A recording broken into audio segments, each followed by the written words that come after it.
Welcome to the Magnificast, a podcast about Christianity and leftist politics. I'm your co-host, Matt Bernico. And I'm your other co-host, Dean Detloff. Man, just as I was saying that, the tone of my voice, it made me think this is like a cassette tape that you've just picked up from your neighborhood Bible bookstore, Christian Family Bible bookstore. Yeah, they're definitely, Magnificast cassettes are flying off the shelves of a place like that for sure. That's right. Our great 1001 cassette series about economics and Christianity that you can pick up right off the Zondervan shelves. Yeah, they're all made with sustainably made corn plastic that will melt in your cassette player after 3 plays. So be careful. Man, I have this. This is already a digression, but I have a deep childhood memory when I was like, I don't know, maybe 5 or 6, and for some reason, the dissolvable corn plastics were like a big thing at a church function, and I was kind of just like eating them because they would dissolve in your mouth. That explains a lot. That's why your brain's so broken in a Marxist way now. That's right. All of the microplastics have really settled in, I guess. They didn't fully dissolve, as you might guess. Truly corn-brained. I mean, for an Illinois boy, what do you expect? Very corn-brained up here. That's all we got going on. Yeah, you were really stimulating the economy back then. Something like that, yeah. We're putting corn brain away for right now. That's an idea that will probably come back later, I'm sure, in the Magnificast cinematic universe. But on this podcast, we are going to be talking a little bit more about economics. We've been doing that so much lately, and maybe you're bored of it, and if you are, I don't care. Too bad. It's fine. This is our podcast, and we'll talk about whatever we want. It might be kind of a weird twist for a podcast about Christianity to come back to economics so often, but I think that, I don't know, more or less, economics are a thing that have been left unconsidered by a lot of Christians out there. And fair enough, because economic concepts can be confusing, and maybe it's not always like altogether obvious why we should care about economics as people of faith in our faith communities, right? We should be considered about theological topics, but economics define a lot of the relationships in the capitalist hellscape that we live in, including a lot of relationships that are really obscure and distant because of that capitalist hellscape that we live in. How does the corn get to you is a question you could be asking. The labor is obscured.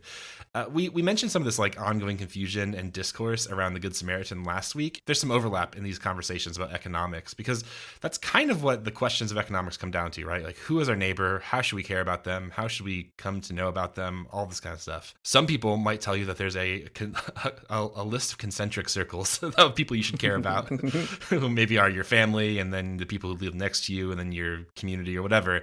That's all not true, and you can listen to last week's episode if you want to know more about that. We don't need to talk about it right now, though. But it might become clear to us if we think economically that there are other people who are laying by the roadside that we should be paying attention to. And the big economic abstractions of capitalism obscure some of that from us. So we should talk about economics and think about it a bit more theologically to figure out really like what's kind of going on in our world and how we should be participating in it. So in the past, we've talked about some of that with regards to the tricks of the GDP and economic growth that paint a particular type of economic picture while obscuring important facts about like who that picture is good for or who those economics are good for. And this time, we're going to have a similar kind of conversation about growth for sure. But this time, we're going to talk about the idea of green growth as like a capitalist red herring to solve climate change. You know, growth, we mentioned, is good if you're a business owner. If you're a person who is, you know, reaping the profits from growth, that's good for you. But there's also kind of an argument, sometimes in leftists and progressive circles, that you could actually harness the power of capitalism to use growth for good. And I think we're going to dispel some of that argument today.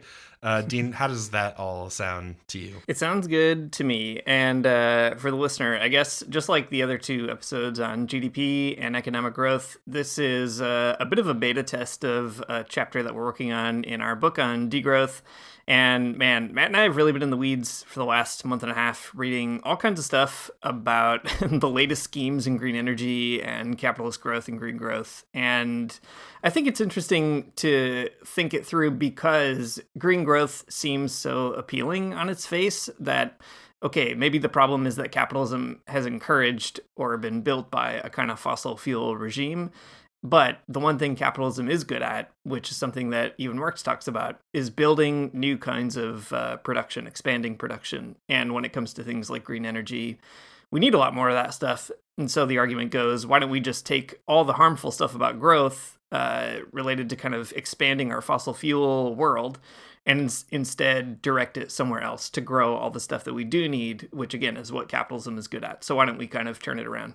And I think that's a pretty attractive proposal, even if it is not ultimately true. And it takes some work to explain what's wrong with it and why it's problematic and why also it kind of continues to crop up even in progressive circles. So anyway, all to say, we're beta testing the chapter. If you've got some good feedback, you can let us know. Tell us what we're missing, what's not making sense, and so on. But it's good to have an hour to actually figure out what we're writing about. Maybe a terrifying prospect. We've written the chapter already, so if you have anything that's too challenging, too groundbreaking, don't tell us. In fact, but if it's just the right amount of challenging, it's okay, I think. All right. So the argument around green growth is kind of straightforward, like Dean was saying a minute ago, right? Capitalism is always trying to find ways to grow the economy. And why not use that like growth mindset, the grind set, if you will, towards something good? So like, for example, an argument of people in the green growth world is that wind and solar energy are like way more available than fossil fuels. You could just go outside and look at them if you want to. And if we can like find a compelling and competitive way to harness those energy sources through government subsidies at first and then market forces later, then capitalists should end up just kind of gravitating towards green energy as a matter of principle, right? So the idea is that like if you can make green energy cheap enough, if you can bring down the price it costs to use green energy in production or in just, everyday use purchasing, the places that people purchase energy, then it should like create a sort of structure by which capitalists will want to use it because it's cheaper than using fossil fuels. There's probably some other bits of that. The idea also is that a growing green energy sector would also mean more jobs for people, and maybe they'd be good union jobs even if you had the right progressive politicians behind it. You might have heard something called the Green New Deal, which is kind of what we're riffing off of here. An AOC and Markey sort of scheme that's been long defeated in the United States, but the concepts are kind of out there elsewhere in Europe, and I mean still in the United States. It's some popular ideas. Some of it was used in the Build Back Better type of framework as well. All that to say, like, Trump is in the White House now. There's not a lot of like green growth, I think, futuristic things on the horizon in the United States, but there are elsewhere in the world. So it's still kind of worth thinking through all this stuff. And sorry, I kind of jumped from one thing to the next there, Dean. Anything else to say about the Green New Deal type of scheme before we move along?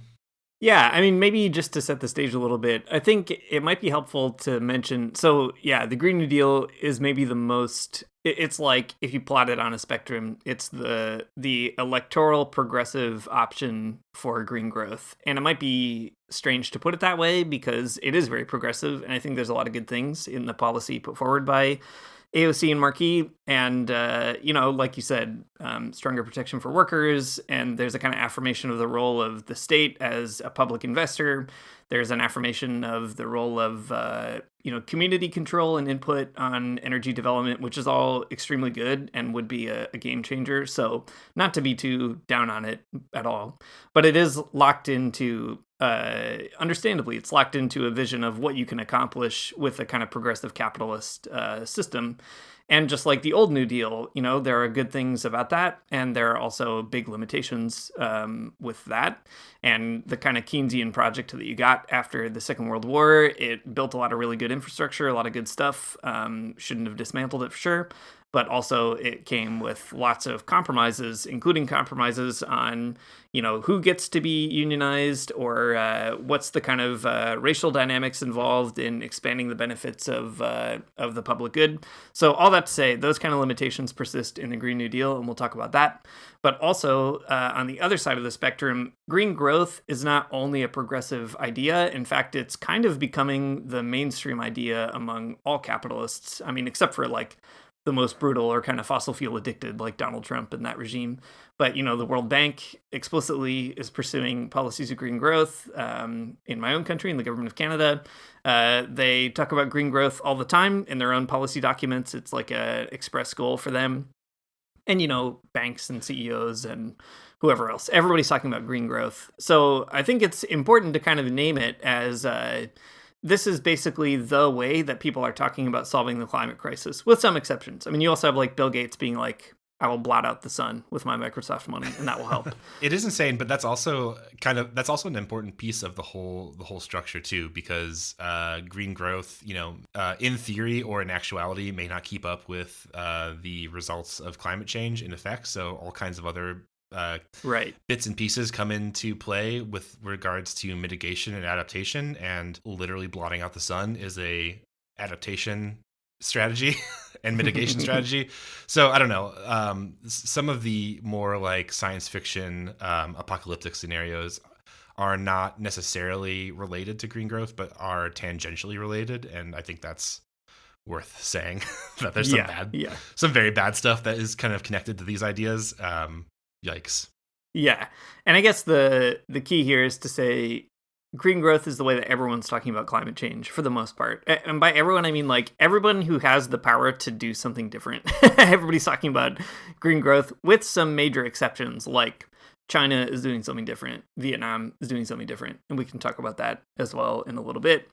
Also different, but not without their own complications. But as far as, when people who matter, who have power, get together and talk about what they're going to do about the climate, they talk about green growth, whether they're progressive, conservative, etc. So it's good to like parse out what does that actually mean, and what are the structural limitations of relying on capitalism, even if it's redirected toward green ends to get us out of the climate crisis that it has created. Cool. All good qualifications and explanations of green growth and like what's going on there. The idea of green growth is like really, I don't know, seductive, I think, because it does mean that like nothing really has to change that much, just like some small tweaks on the fringes, right? But there are two structural problems with green growth that I think that we have come up with, and I think other people kind of in our orbit have come up with. And there's a third thing that's not necessarily a problem with green growth, but just sort of like it's an ethical problem for us, but maybe not for capitalists. So it's a problem if you're a good person who doesn't like violence. Right. Of course. And capitalists aren't those people. So anyways, the structural problems with green growth that we're locating in this discourse are, number one, capitalism's primary drive for profit is preventing an energy transition. While green alternatives are dropping significantly in price, their profit margins aren't enough to outcompete fossil fuels, making market-led solutions a dead end. So the first structural problem that we're kind of arguing is that the price of renewable energy, of green energy, might be dropping, and that's cool. The profit is not higher than fossil fuels. And, maybe if you're a good Keynesian, this might not make immediate sense to you, but it's profits, not supply and demand, that are sort of driving the market economy. And if those aren't there, then people aren't going to invest in them, is kind of the argument that we're making. This is a argument that we've not come up with ourselves, by the way. This is from Brett Christopher's book, The Price is Wrong, and we're kind of adapting it to our own means. That book, we'll talk about it more in a minute. That book is crazy. It is a very dense read, and a tough one. The second, maybe structural issue with green growth is that the fossil fuel industry has too much what Marxists might call fixed capital that's integral to production and can't easily be traded in for green alternatives.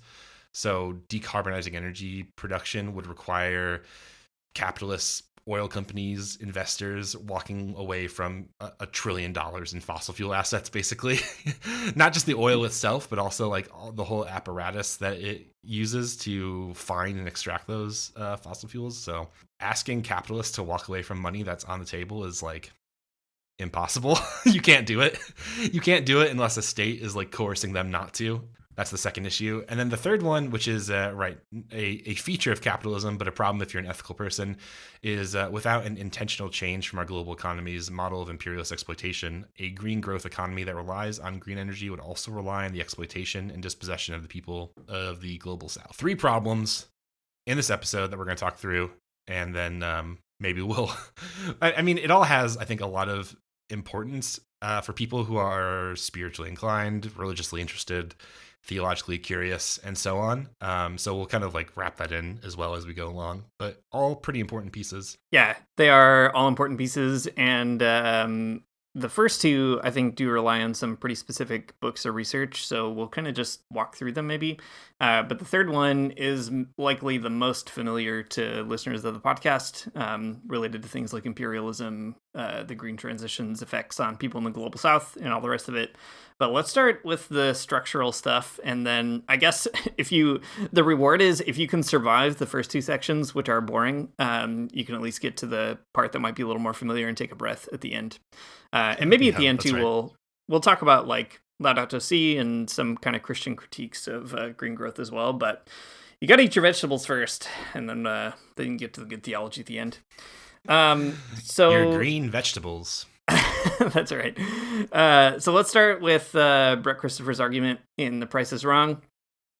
As Matt said, it is a very dense book.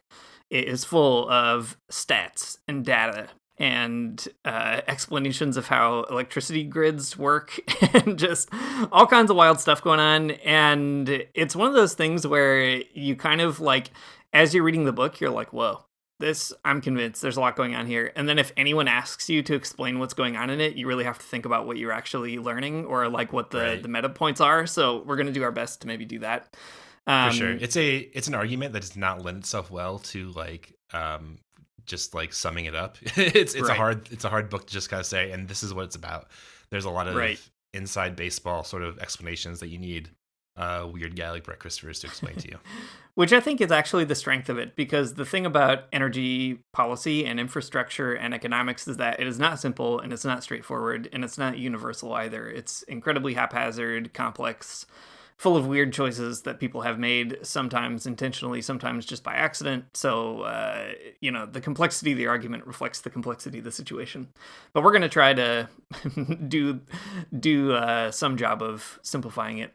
So maybe at the most simple, we could say the argument is reflected in the title, The Price is Wrong. As Matt said, renewables are cheaper now than fossil fuels at the point of production. So it's cheaper to make energy from wind and solar than from oil and gas and coal. And that's good news. It's the kind of thing that capitalists have been longing for, praying for, hoping for, that one day this will happen. And then naturally, capitalists, seeing that the costs are lower, will switch over to the kinds of investments that, should in theory give you a larger profit margin. Because if you're saving on costs, you should be making more on the outputs. And Christopher's talks about how there's a bunch of problems with it. And I guess as we talk about it, we'll decide which ones are more interesting. But the key that Christopher's talks about is that the cost at the point of production for energy is not the only thing that factors into either, on the one hand, investors' decisions of what to kind of invest in, because they're not interested in energy per se, they're interested in profits. And the other side is the cost at the point of production is not the only thing that factors into a profit margin. So by the time electricity gets from a windmill to your house and you're charging your phone or whatever, it has had to pass through all these different processes and barriers and moments in the kind of production and distribution processes that add to that cost and cut into the profit margins of energy capitalists. So the kind of sum up piece of the argument is that it's wrong to fixate on the price of green energy, when in fact the barriers to a green revolution are profit. And because green energy is not more profitable right now than fossil fuels, trusting the market to sort it out on its own, which is what governments in the West are doing, is a doomed failing strategy from the beginning, basically. Yeah, man. A great explanation. I think that all makes sense. There's a big factor of commodity fetishism that plays into this whole thing. I think that if the sooner you kind of understand that bit, the sooner it all kind of starts clicking. Like you said, the idea is that the price is cheaper. So shouldn't that mean that more energy producers and buyers will start picking it up? And the answer is no. And part of that reason is just that we don't really understand how that electricity is actually getting to us. Like from our perspective, we're cracking open that that bill on the table or whatever, and it's just like, you owe the electricity company I don't know, $50. I don't know. Probably not. You probably don't owe exactly that much money. Maybe For more, all your maybe less. Bitcoin. I don't know. Yeah, exactly. One Bitcoin for all the electricity that you've produced. But like you have no idea of all of the wild stuff that's going on in the background about how like the person that you're buying electricity from is not the person that is producing the electricity. It's like another person altogether. Chances are the person that you're paying is really just a distributor, and the person who is actually creating on the other end doesn't actually own any means of distribution. There's all kinds of like really interesting sort of inside baseball terms and explanations for all of the stuff that's going on. But basically, at the end of the day, what you need to know is because the person who's making electricity and the person who distributes your electricity are different, and a whole bunch of other technical stuff in between those two things, the profits from that renewable electricity that's generated can be really volatile, and the margins can be really thin. So the case is that that green energy that is being produced just in the end will not be as profitable as fossil fuels, which is less volatile because there's so much infrastructure for it already. There's all kinds of subsidies for it that exist that aren't going away, all kinds of these other factors. But basically that's like the moral of the story. It's volatile. The profit margins are thin. It can't really compete in a big way with fossil fuels. Is there more to say about it, Dean? I mean, there's just like 1,000 intricate little bits of this story about like vertical integration and like the level mean of electricity production and all this kind of stuff. So I don't know. Yeah. Anything else that you think is important to throw out there? Yeah, I mean, two things that really stuck with me in the book. One is, we talk on this podcast every once in a while about monopoly capitalism, and we talked about that a few episodes ago.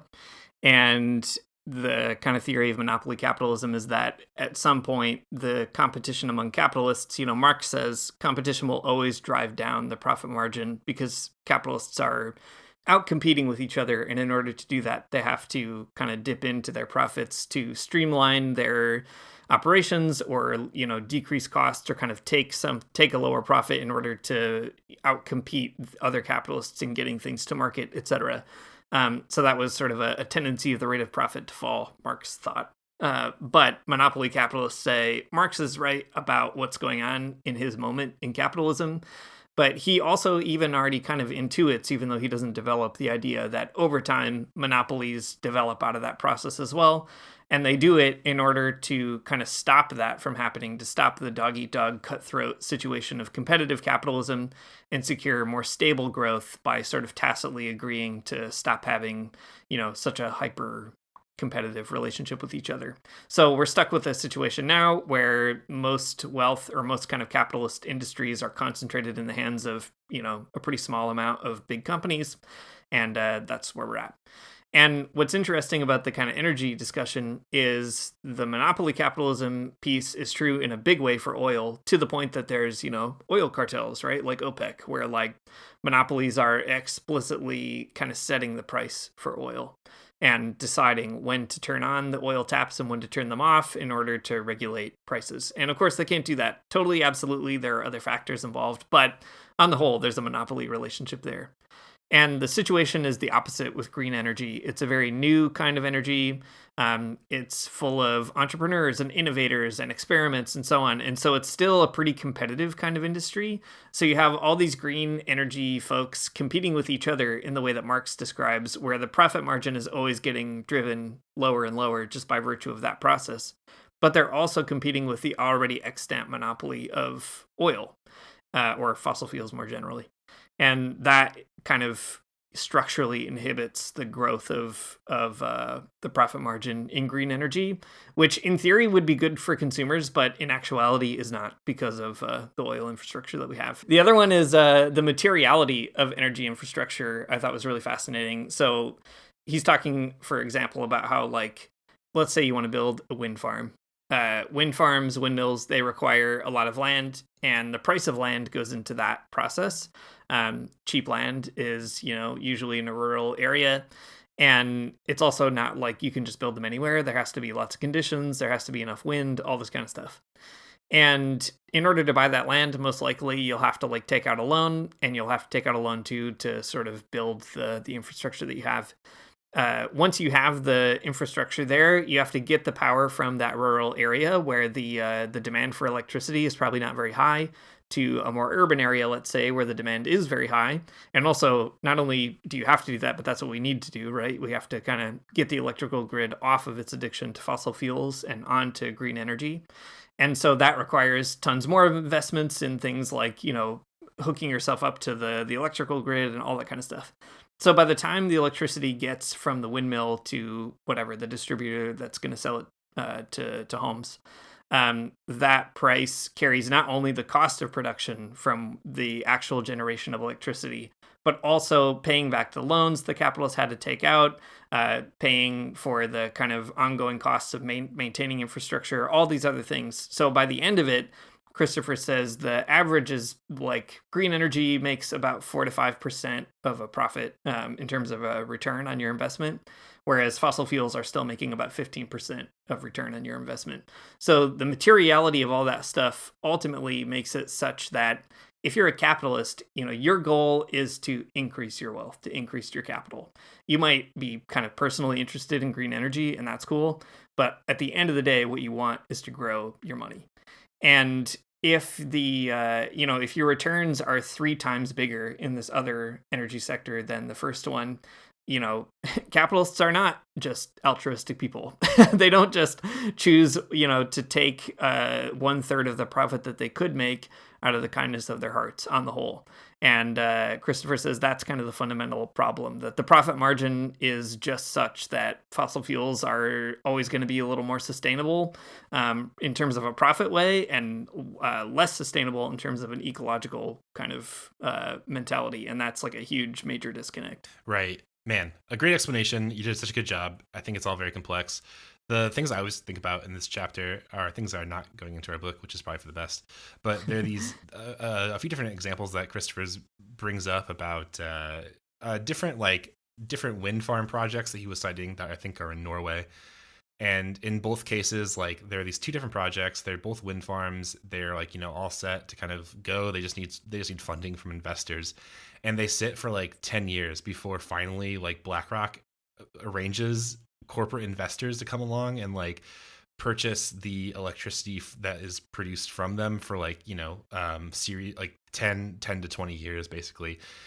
So all that to say, I bring up this example because it's it is possible for capitalism to create a to fund a green renewable energy project, but it's also really unlikely, and it takes something like a capitalist corporation promising for 10 years to do it, to really make it worth someone's while. We are in such a situation with regards to climate change that you cannot be waiting. You can't be waiting on whoever, Amazon or Google or whatever company, to come along and agree to a purchase agreement from some green renewable company to actually transition. That just is not feasible. It does not make any sense, and in the end, that logic is what will cook us alive. But it's I guess so frustrating and so stupid because there's no feat of engineering or physics or whatever that's getting in the way of this. There's no reason that we can't use solar and wind primarily to power the grid. I mean, there are questions of land use and things because capitalism is always growing, which means energy demand is always growing. So there's complications with regard to that. But but what I'm trying to say is there's no engineering barrier kind of standing in the way of a real transition. It is just 100% because capitalists want this line to go up on a graph, and the transitioning to green energy would make that line go up slightly less, and that's not okay. So that's the one thing that's in the way of the whole project. Deeply frustrating, deeply stupid. People who are only guided by the line going up on the graph are the reason that we won't have beaches in the future or something because they've been covered over by rising water levels or whatever. Yeah, exactly. And I mean, maybe that is one last thing to kind of say on this before we move to the next bit, but the examples of China and Vietnam are kind of the counterexamples where the state is heavily investing in green technology such that by 2030, China will account for 50% of the entire world's green energy production power, which is pretty insane. And it's not to say that China is without complications or contradictions. It's also building a lot of coal plants, which is very bad. But there was a report from the International Environmental Agency that just said because of demand issues, China has probably reached its peak oil, which is crazy, and is kind of set to plateau and level off. So anyway, I guess we'll have to kind of see what happens in the next 5 years, but China is sorting it out. And the way that China is doing it, Christopher explains, is not by relying on the kind of blind forces of the profit margin that you can get in the market, but by state investment through state banks into state-controlled energy infrastructure. So the idea is, surprise, that planning your economy is actually a very good idea, and you can do what you want if you take the time to think about it, instead of like trusting the forces of profit to sort it out on their own, which is something that we literally don't have time for. So I think it's a compelling argument. It is grim on the one hand, because you're like, man, I don't think that governments in the West are going to do that. But it's also, I think, good to point out this is a structural barrier to building the kind of green transition that we need to build. And if we want to do that, which we need to, then people also need to agitate a lot more than we're doing now. Yeah, that's right. On to the next structural issue, I guess, on our laundry list of grievances against capitalism. Okay, so the first one is that you can just make too much money from fossil fuels to make people want to switch. The second one is not that dissimilar, honestly. It's just that like you have to convince people to keep oil in the ground when they could make a lot more money from taking it out of the ground. So global north countries, you know them, United States, Canada, I don't know, Norway, the UK, all of the ones that you know and love in the global north, whatever that term actually means, because I think Australia is kind of in the mix too, and they're not. The geography of global north is complicated. That's all I'm trying to say. Anyways, all these global north countries, quote unquote, they're leaders, right? They're always telling you about how much they're doing to get to net zero, which is a loaded term within itself. But despite being leaders, they are still expanding their oil and gas production up through 2050, oftentimes with both sides of the aisle coming together and saying, good job, let's do it. For example, rather than phasing out fossil fuels and stopping their extraction altogether, though Joe Biden did some things, oil companies made record profits in the U.S. year after year. It's still going up. In 2024, there was more oil produced in the United States than ever, basically. And you got to know that President Trump is going to definitely keep that one going. He's not stopping. The energy policy of drill baby drill is going to be in full effect, and there's no stopping that. It's going to outdo itself next year. We're going to keep producing more oil. And the United States is obviously not the only offender on that list, but it is the largest carbon emitter per capita. So it's the worst. It's the worst offender on that list. So at least until mid-century, if not longer, the future of the United States, but also many other countries, is basically fossil fuels.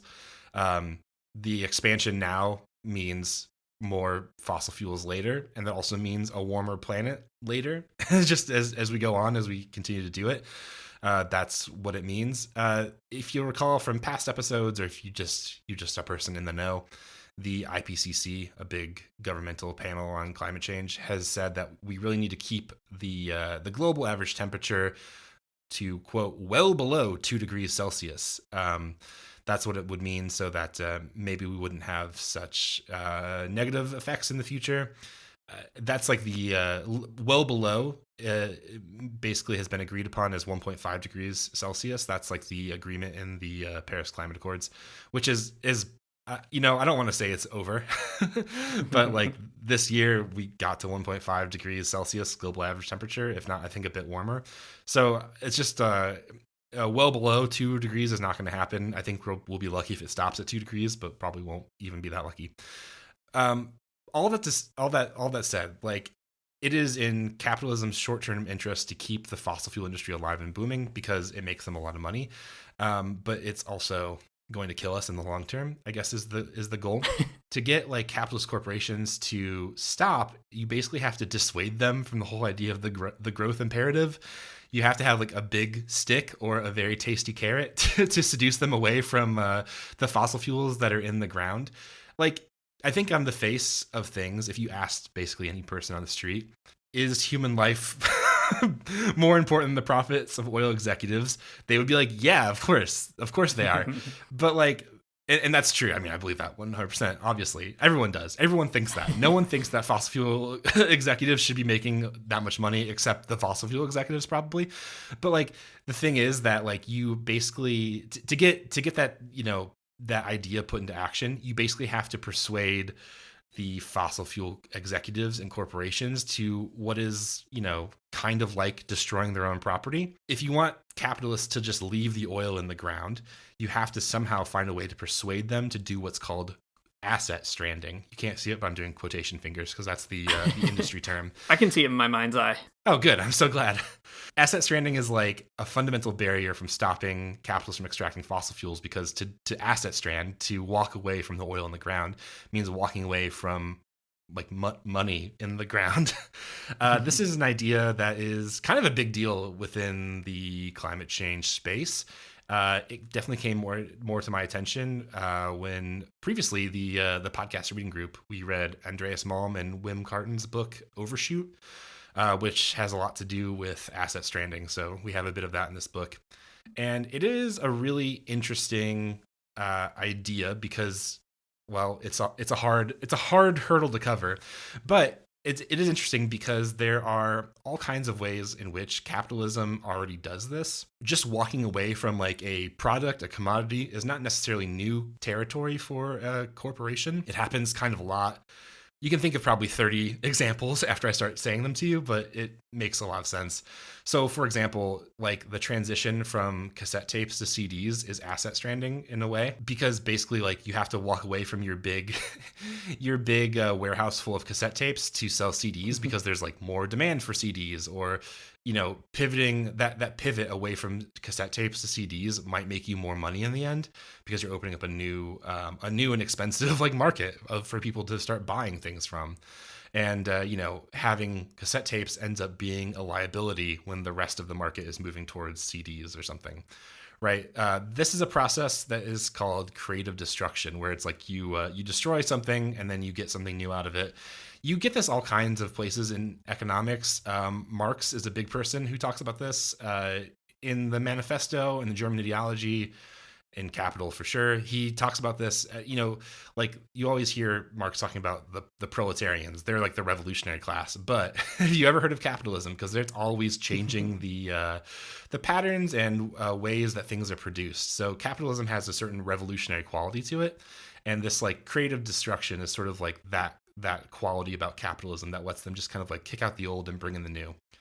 So capitalism doesn't have necessarily a problem with destroying commodities and economic infrastructure and opening new markets. Fossil fuels are not the same as like cassette to CD, or I don't know, VHS to DVDs, or whatever else you can think of in your brain. The difference being that like capitalism is always trying to like revolutionize the means of production, but in doing so, like it's a dynamic system where things are always changing. But in something as complex as fossil fuel production, you have to have a degree of fixity and stability within those markets, so that like some technologies and some like bits of capital become so entrenched that it is like not profitable just to kick them out of bed so easily. Imagine you are for a moment a fossil fuel executive.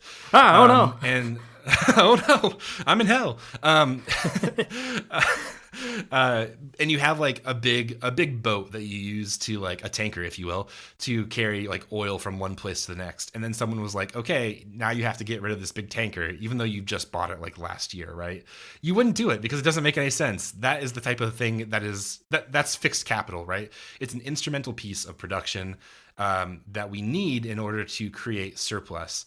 So basically, when we're talking about asset stranding, when we're talking about like making capitalists and fossil fuel companies just like walk away from all of their stuff, we're asking them to walk away from all of that investment. Not just the oil in the ground, but also like all of the tankers that they just bought and all of the exploration that they've paid some company to do. Like people are out there finding oil out in the, I don't know, the Arctic tundra and in the oceans or whatever. So it's basically asking fossil fuel companies just to say like, okay, we found it all, we've got all the stuff to produce it, but we're just gonna not. They would never do that. They would just not do that. In a Financial Times article, it says that it would basically be like asking fossil fuel companies to walk away from like $900 billion of of money from just like saying no to their assets. And it is, I mean, it's not surprising. Of course, they're not going to do it. In the Malm book, there's a few different examples of places where activists have used their collective action to try and make their governments do some of that work. Most notably, Malm talks about the Yasuni people in Ecuador who won a referendum barring oil drilling in a national park. That was in 2003. Things like that can happen, but it like requires basically governments having a big stick and telling oil companies they can't drill here. They have to stop drilling. They have to stop producing oil. And that's even complicated within itself because the state apparatus is in a lot of ways beholden to the capitalist system, and asking a state to stop drilling or stop oil production is kind of a hard sell for the state itself. And even bureaucratically, it can be complicated, especially in the context of Ecuador, because while that was something that happened in 2023, it's now 2025, and like not much has really changed. It's been a slow moving battle. All that to say, asset stranding is basically what is required. You have to tell oil companies to get lost, to stop drilling, to leave it in the ground. You can't just convince them nicely to do that because it is not in their economic best interest to do so. So I don't want to come off here as too strong of like a state socialism person, but I don't know how else. I mean, I literally don't know how else you would convince an oil company that they have to leave oil in the ground. There's just like, it does not make sense in any other way. I mean, like there are examples of activists like in sort of liberal democracies like in the UK and like in Ecuador, right, that have done it, but there's just it's slow. It's too slow. we need the strong social state to say no to fossil fuel companies, I guess is the sell that I'm trying to explain. Yeah. I mean, I think that's all very helpful. A couple of things that come to mind for me are like that number, $900 billion. It sounds like a big number, and it really is. But the IMF has projected that the global GDP of the world is something like, it's like over $100 trillion. Like I think it'll be $105 trillion by the end of this year, or last year, something like that. So it's like, it is a big number, but it's also less than 1% of all the money in the world. And that I think is important. So it's like a lot of money if you're a fossil fuel executive. It's not a lot of money in terms of like the global economy. And that I think is significant when we think about common goods and how we weigh, who gets to make these kinds of choices for literally the whole planet. And I think the other thing that always comes to mind for me when kind of talking about all this too, is that like, as long as, again, the kind of profit motive is key, it will still create barriers for solving this problem on the timetable that we need. And for example, even progressive kind of legislation around things like the Green New Deal, it will often try to solve this problem by having like a really strong carbon tax, or like massively taxing the revenues of fossil fuels in general. And the idea is that by forcing those kinds of capitalists to give over their profit to the government, instead of keeping it all, you're sort of artificially deflating the profit margin on it. And that, like, probably something like that could and should happen. Like, I don't know, why not? But the catch is like things like carbon pricing are a really weird scheme, because it's not like you shouldn't take oil out of the ground. It's just that you should make less money off of it. And maybe like if you started doing that like 100 years ago, you could have like gotten to some point where, the green energy transition would have happened gradually over time. But you're not going to be able to, through those kinds of means, discourage fossil fuel production at a rate that is fast enough to keep the world under, 2 degrees warming, which is already a kind of point of total disaster. So I think that is also like a big kind of key to be like, the clock is ticking. And at the end of the day, like if there's not political will to stop these things from happening, they will just keep happening. And we literally can't afford to do that. Yeah, exactly. Well, one quick note, I guess, to sum that whole piece up is so a lot of those ideas about asset stranding and those observations are coming from Andreas Malm, Wim Carton, both of them together. They wrote this book called Overshoot, and their perspective is that like that since asset stranding, they think that asset stranding will have to happen, like necessarily so someday, like that at some point it will become too costly to continue destroying the world, and like some country out there, I mean probably China, will start like really enforcing this whole thing. I don't know. That's like one of the ideas. But the other piece of it is that like there really is no hope to keep global average temperatures below 2 degrees.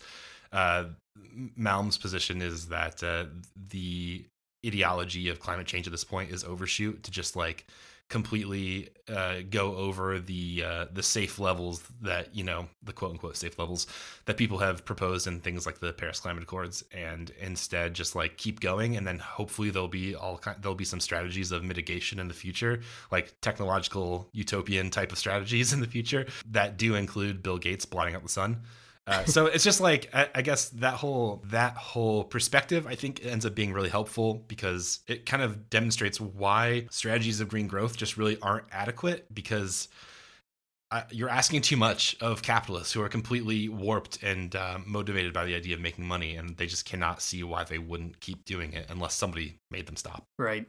Well, in the last 10 minutes, speaking of the warped ideas of capitalism, we should get to the green imperialism side of it all.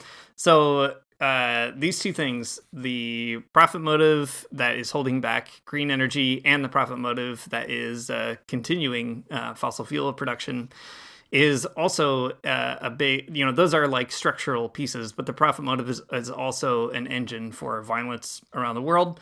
And this is what we usually talk about on the podcast when we're thinking through imperialism and why it happens and how the global south is exploited and so on. And I think when it comes to talking about the green transition, this is also an ongoing overlooked piece of it. Capitalism, for a lot of important reasons that maybe we should talk about more on another episode, thinking that we only have 10 minutes, it has kind of created a system where the global south is sort of like the workshop of the world in many ways. Like low paying jobs have been outsourced to the global south on the whole. And also things like worker protections and environmental protections are like virtually non-existent in a lot of places. And the kind of local legal systems are such that companies literally kill people and destroy communities all the time in order to grow their profit. Some of the most notorious industries that do that would be things like the extractive industry, mining. We'll talk more about that in a second, I think. But the green transition in general kind of ignores the fact that capitalism has built a global economy that structurally depends on violently oppressing people in the South and making sure that they don't get paid more, that they're not included in a just economy. Lots of different people talk about this in ways that we've explored on the show. There's a great book called The Imperial Mode of Living that kind of parses this out in an accessible way. Liberation theologians since the 70s have been trying to explain how that works to Christians in the global north, desperately to try to help us figure it out. But the key is that capitalism rests on that unequal exchange and exploitation. And when people propose things like the Green New Deal, they are rightly understanding that we do have to create a green economy, but they don't kind of ask the second question about how does that economy get funded? Like, where does it actually occur? And I mean, Matt, at the beginning of this episode, you mentioned the commodity fetishism of it all, that like, when you plug in your phone, or you pay your electric bill, you don't really think about all the relationships involved in getting that electricity to you. You just, use it or pay it. It's the same with everything in capitalism, that the commodities we buy, they hide all these other relationships of labor. So when it comes to things like green technologies, whether it's an electric car or, lithium batteries that we use for electronics and so on, all those things, they have to come from somewhere. One place that they come from, for instance, is the Democratic Republic of the Congo, where things like cobalt extraction, which is really important for green energy, and gold and lots of other stuff. That extraction is literally like leading to the killing and maiming of like kids and women and men, obviously, in artisanal mines and so on. And like, it's pretty wild when you get into the details. Like, Congolese people have tried to sue companies like Google and Apple and other tech companies, Tesla, etc., to say like the production chain that you're involved in is leading to material violence in our communities. You should be held responsible. And over again, courts just deny that they have any responsibility, that they are, they admit that they knowingly buy from like distributors that are essentially like employing slave labor. But because Google is not the one operating the mine, for example, they're not on the hook for what happens in the mine. So the green transition, right now, like the green technologies we have, they rest on this imperialist exploitation. We kind of outsource all the violence to people in the Congo or elsewhere, Bolivia, etc., and then we reap the rewards in the products that we use, and we kind of pat ourselves on the back for being like, I drive an electric car instead of a gas guzzler, but that electric car has come to you by virtue of like so much violent production along the chain. Another key piece of this too is that even when we talk about kind of carbon emissions per capita, for example, a lot of, I don't know, like happy capitalists or optimistic liberals will say emissions are decreasing in the global north, but then they'll bemoan the fact that they're increasing in the global south, especially China and India, which is true. But the thing that they often fail to notice is a lot of the kind of emissions that happen, especially in China, they happen because they're fulfilling consumer demands for people in the global north. So it's not as though the carbon impact of people in the north has changed. It's just that like we've decided that all the dirty shit that we don't like doing or don't want in our country should happen in somebody else's country. And so then you have people like John Kerry running around lecturing people in Africa or China about their like carbon emissions. Meanwhile, his country is like the most historically notorious like carbon emitting country in history still to this day. So all that to say, like, these kinds of considerations, what we ask the global south or demand the global south to do, those kinds of relationships are not technically a barrier to a green transition, right? Capitalism has always relied on that kind of exploitation, and it will continue to do it as long as we have capitalism. But if you think, like progressives often do, that the green transition should also be a just transition, there's no way of accomplishing that in a global capitalist economy. I think the fact is, like, we are basically just consigning tons and tons of people in the global south to their deaths and violence in their communities and so on for the purpose of funding the so-called green transition in the north. And like, that's pretty bleak. But it is also, I think, an important moment for Christians in particular to sort of rediscover that vision of global solidarity that has been operative for decades between the North and South in a moment of green transition, to sort of not accept that, like, the greenwashing of capitalism means that we can feel a little bit better about our economy, but on the contrary, kind of boosts even more the need to talk about exploitation. It's one thing if you're like in the 1980s or 90s, and you're like, I don't know, Nike is using sweatshops. I think that's bad. Nike is like a shoe company. Who cares how good they are? They're exploiting people. So it's easy to run a campaign that speaks to people's morals. It's like measurably harder, I think, when people are like, we're doing the green transition and that's a social good for everybody. And you have to kind of be like, well, but who's getting wrecked by that whole situation? You're sort of like pitting one moral vision against another kind of moral vision. And I think it falls to Christians to really figure out, like, what's the complicated moral vocabulary and the kind of social movement that we need to build in order to, parse all that out together at the same time. Yeah. One thing I'd recommend, if this is a conversation that you are interested in and want to learn more about, is that there's a cool book called Eco-Martyrdom in the Americas by Elizabeth O'Donnell Gandolfo. It's a great book. It talks a lot about the extractivism type of side of things that we're talking about here. I guess the thing that always sticks out to me about that book is, she goes through the book and she talks about some different characters. I think they're not characters, they're real people, but they are characters in the sense that they're like larger than life because they are very interesting. But people in the global south who tried to intervene in these systems of quote unquote development to stop it or to create more of a just situation. A person that she talks about quite a bit from the book is Berta Casares, who is an indigenous leader. She's a Lencan person from Honduras. And a lot of her, she did a lot and accomplished a lot in her life. Though one thing that she was doing was trying to stop the building of a hydroelectric dam in Honduras that would have been on the land and interfere with the land of the Lencan people. So anyways, she was organizing a pretty big mass movement against that. and in response, hired assassins came to her apartment and like they murdered her. Right, like that's what happened. And I guess that ends up being, it's such an important part of the story because it's not like these people are without, people in the global south are not without agency. They try to organize as hard as they can against this. And like what they're met with is like hired violence from people who were trained at the School of Americas or whatever, you know. It's just such an ugly piece of the story of capitalism that I think that the climate movement has not really kind of come to terms with in a big way. And maybe they should. Yeah, I think, yeah, thanks. I forgot to mention that part. And it comes out in our book a little bit more too, that, you know, the green transition, let's say it happens and they start retrofitting land for, you know, solar and wind and so on. As long as we live in a system that is geared toward the benefit of the wealthy and, you know, the kind of disposability of the poor, you can bet that those kinds of transitions will also come at the expense of the poor. So, for example, you know, like we said earlier, wind farms, solar farms, they take a lot of land to use. And whose land is that going to be? The chances are, like, they're not going to evict rich people off of their villas or like vacation homes or whatever in order to like build a big solar farm.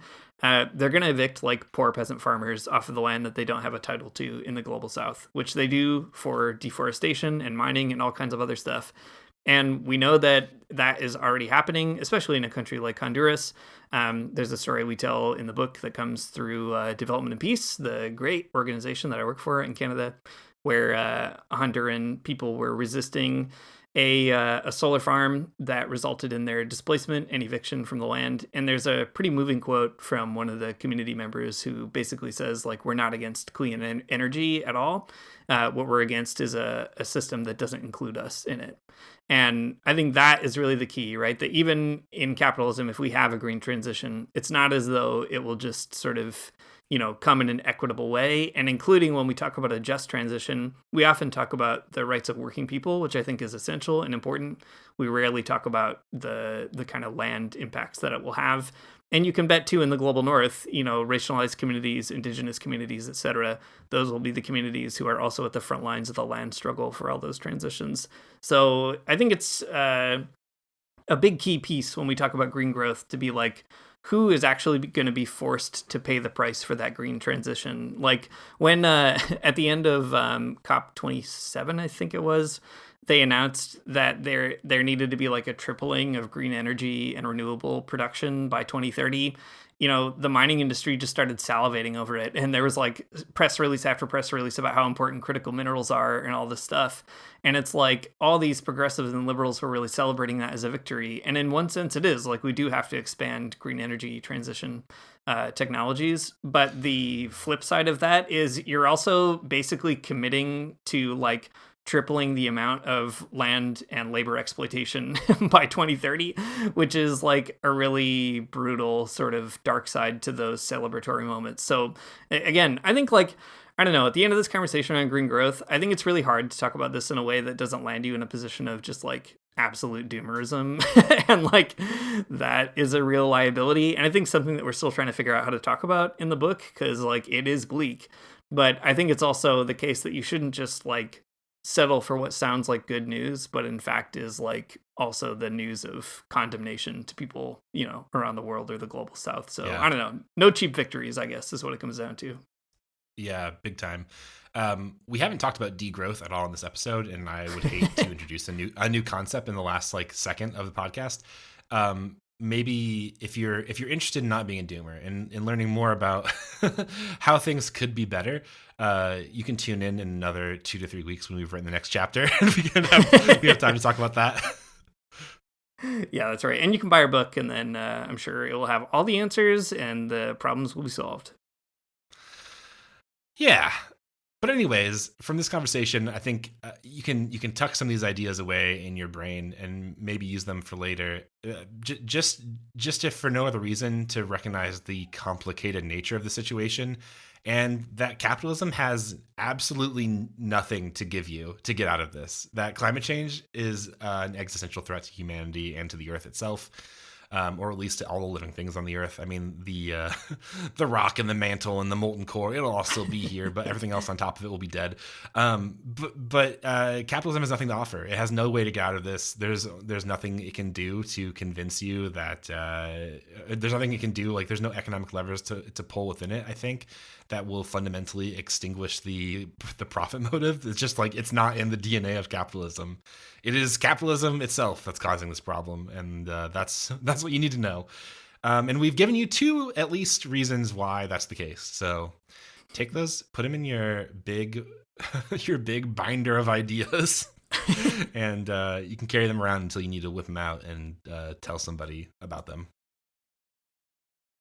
Thanks for listening to the Magnificast. If you like what you heard, you can support us on Patreon at patreon.com/themagnificast. If you do that, you can get an invite to our Discord, where people are talking about all kinds of great stuff. As Matt said, there was a reading group that read through Overshoot by Andreas Malm and Wim Carton. That is very cool and has made a big difference to how we're writing this book even. So it's a nice place to think with other people. We're toying with the idea of reading, there's like a new translation of the first volume of Marx's Capital. And man, that sounds really ambitious, but also I have it. So what am I going to do? Not read it? It's such a big book, though. It's giant. A giant book. It's huge. It's too big, if you ask me. They could have made it a little smaller, and I would have felt better about it, but they didn't. So anyway, you could maybe get in on that. We'll see. But you can't get in on it if you're not in the Discord. So go to Patreon. You can sign up there. Our music is by Amaria Armstrong. Our outro is by The Illogical Spoon, and we'll see you next week. I don't wanna get up for church in the morning, souls alive. Heaven come to earth and there won't be no church. We'll meet down by the riverside. There we'll swim with all creation. Never get tired, never bored. Don't worry, someday there'll be no dam between us and our Lord.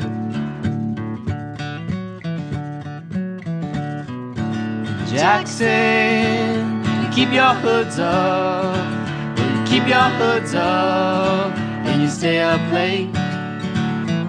In Jackson, you keep your hoods up. Well, you keep your hoods up and you stay up late. Oh, don't mind a cold night.